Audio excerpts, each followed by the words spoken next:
ఈ కార్యక్రమాన్ని వీక్షిస్తున్న మీ అందరికీ నా ప్రేమపూర్వకమైన శుభాలు తెలియపరుస్తున్నాను.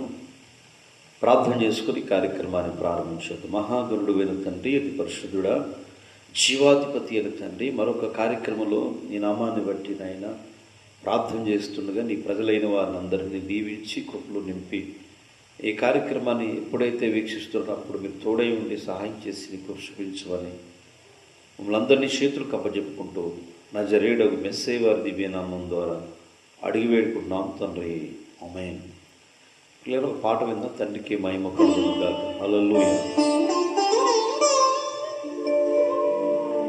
ఇరుకులో విశాలత కలగజేసిన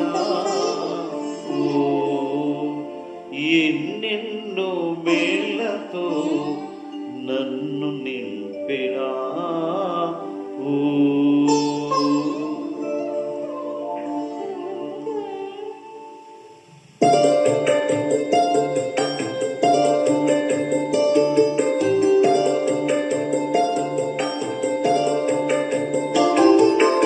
ఇరుకులో విశాలత కలుగజేసినావు, ఎన్నెన్నో మేళ్లతో నన్ను నింపినావు. ఇరుకులో విశాలత కలుగజేసినావు, ఎన్నెన్నో మేళ్లతో నన్ను నింపినావు. ఎన్న తరము ప్రేమ వర్ణింపతరము నీ ప్రేమ, ఎన్న తరము ప్రేమ వర్ణింపతరము నీ ప్రేమ. ఇరుకులో విశాలత కలుగజేసినావు, ఎన్నెన్నో మేళ్లతో నన్ను నింపినావు.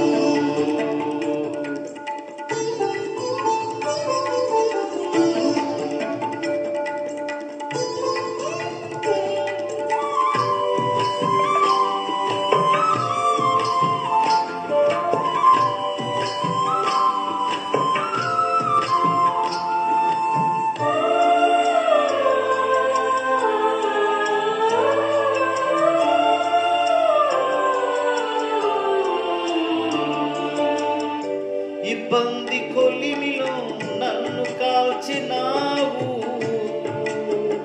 పరిశుద్ధాత్మతో నన్ను నింపినావు.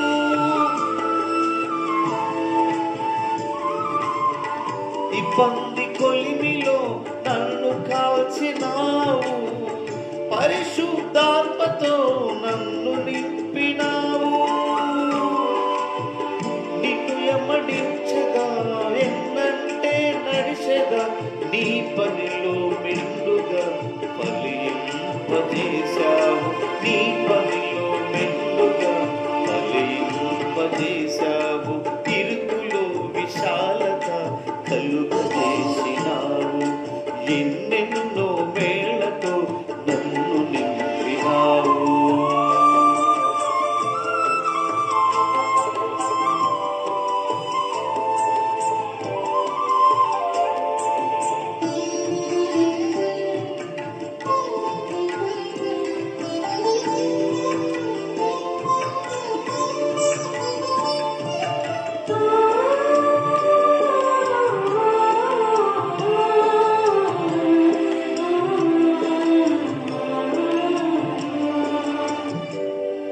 నీ తోటలో పనివానిగా ఎంచినావు నన్ను, నీ సేవలోనే జీవింపజేశావు.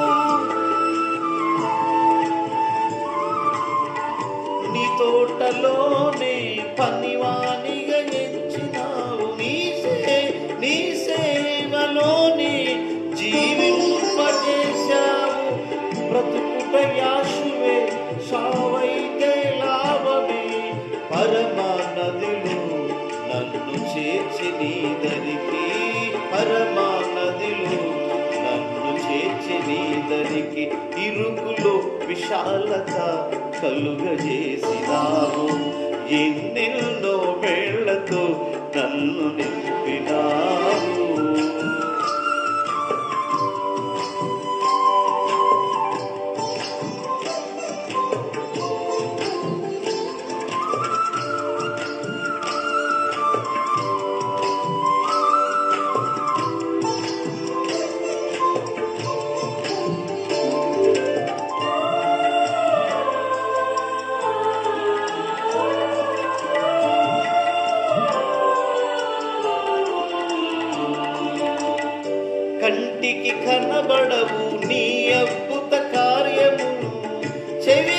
వినబడవు ఆశ్చర్య కార్యములు.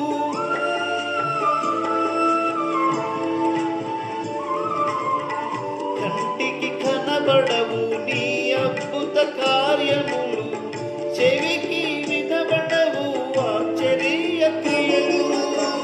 నిన్ను వెంబడించిన ప్రతి స్థలము నందు శాశ్వత ప్రేమతో నన్ను దీవించి, శాశ్వత ప్రేమతో నన్ను దీవించి, విరుకులో విశాలత కలుగజేసినావు.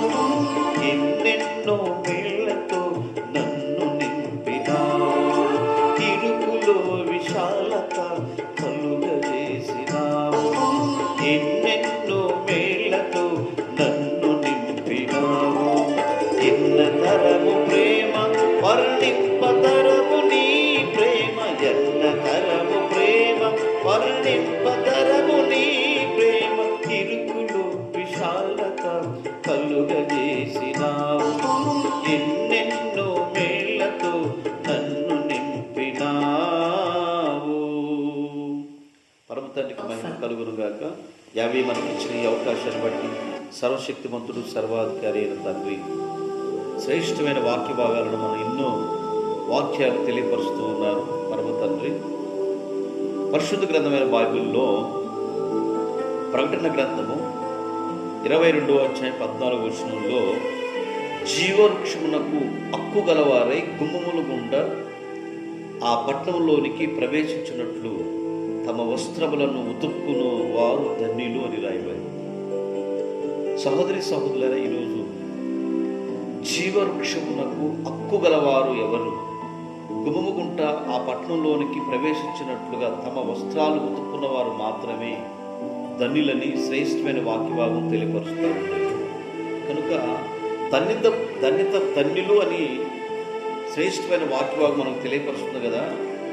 ఎవరు ధన్యులంటే 112వ కీర్తన గ్రంథంలో దావీదు అంటాడు 1వ వచనంలో, యావే తండ్రి స్తుతించుడి, ఆయన యందు భయభక్తులు కలిగి ఆయన ఆజ్ఞలను బట్టి అధికముగా ఆనందించువాడు ధన్యులు అని మరొక మాట ఈ శ్రేష్టమైన వాక్యభాగం తెలియపరుస్తూ ఉంది.